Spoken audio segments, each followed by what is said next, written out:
Rattleheads, I'm Veer Von Wright, and this is Grafikmetal, where rock, metal, and extreme metal is celebrated with design in mind. And in today's episode, we're reviewing Megadeth, the final album. I came into this album thinking, not buying that this was going to be the end. Yes, it's cool that they're finally actually releasing a self-titled album after all these years. I wasn't buying that this was the end. Well, now, I'm changing my tune. This is the end. In sports world, every athlete knows when Father Time comes, it's over. Well, Father Time came for Dave, Vic, and Megadeth, and he won't let them go. This is it. If I'm being frank, this album never should exist. Here's why. Song 1, Tipping Point. Hate the lyrics.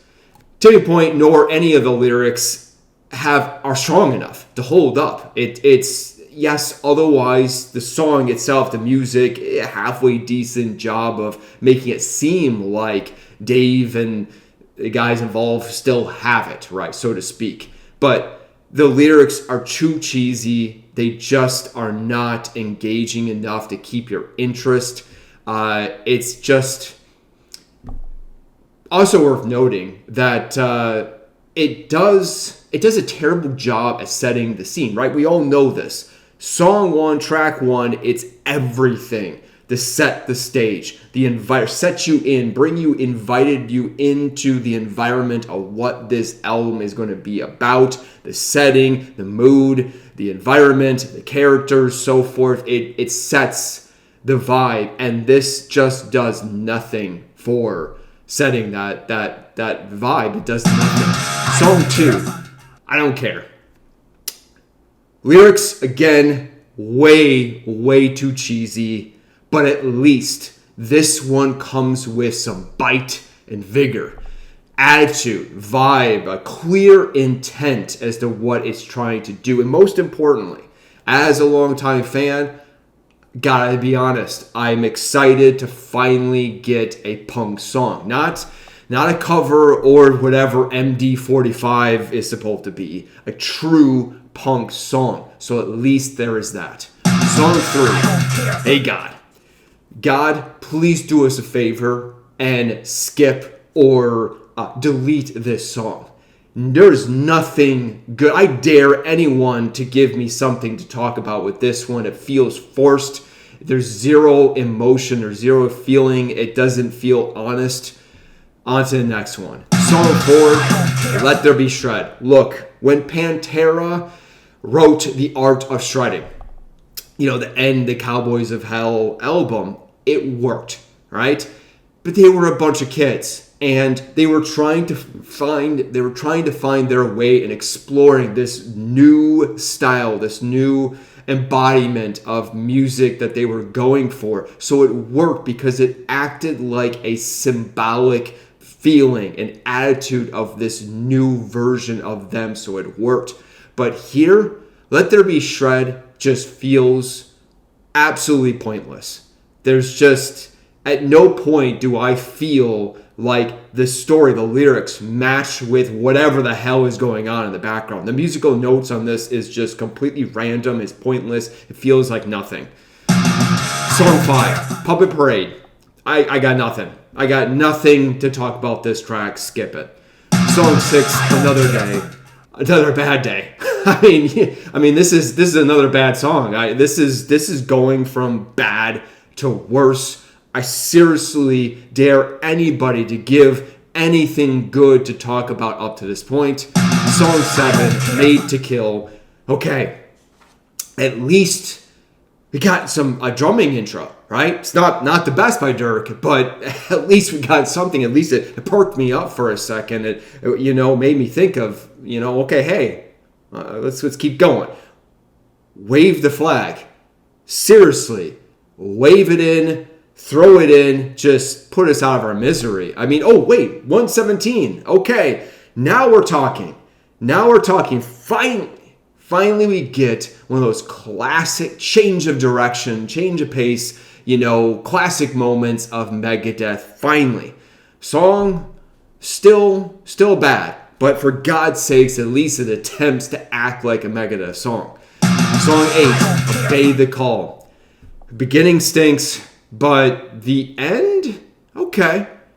Starting with 256 and onward. I'll give credit where credit is due. Credit is due. This is working for me. This is a sequence that it feels worth my time. The bass, the drums, the guitars, it actually feels in sync. It actually feels like they're in the same room. Dave clearly can't scream anymore, but I appreciate the attempt to end with an interesting, scream. I'll give him that. Song 9, I Am War. I know that this is not a good song. That's what I know. Song 10, Last Note. All right, last note. The acoustic at 242. That's a nice touch. In the last will and testament. I came, I ruled, now I disappear. Cute. And the last pluck of the acoustic string, also cute. But still, this is how Megadeth ends. The great Megadeth ends here. Look, we all know it. Endings are tough, but this feels extremely underwhelming. I don't know about you, but man, where's the intent? Honestly, this just feels so lackluster. What even is this album? I got nothing. It's almost like the whole point of this album, I kid you not, this is what made me think of. It makes me feel like Dave's intent here was to make all of us feel like what he has felt all these years. Angry. Honestly, this makes me angry. Song 11, Ride the Lightning. Why? Just why?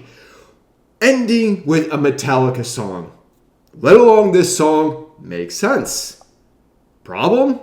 It's a bad idea I don't care how mundane this song is, right? This is still Ride the Lightning. Song structure, this is a classic song for a reason, right? All this does is make you feel like, well, what the hell was the point of the last 41 minutes, whatever it is, right? Honestly, it's like again, this was the other intent apparently, that it's like Dave knew how bad this album was. So here's a palate cleanser to rid yourself of this filth, to this, nonsense. It's the bad aftertaste. Here, at least, here's a palate cleanser. I honestly, again, I began saying that I do not think that this was the end, that this would be the last album. I'm changing my tune. This better be the end. Put us out of our misery. It comes with zero emotion, zero thought, and dare I say, zero effort. Or at least little of it. I do not buy that the other three, and Dirk, James, and Timu, were actually involved in this. I do not believe this for a second. You cannot tell me that these three highly talented musicians signed off on this. At bare minimum, there's no way in hell that they were all in the same room. I do not buy this. Dirk in particular. This is not good drumming. And we're talking about Dirk. More than capable. I do not buy this. All this album did was confirm a point that I'm about to talk about. So stay tuned, because there is a very important episode we're about to release regarding Megadeth. And there is a lesson that we all can learn from. So definitely check that out. But before I go,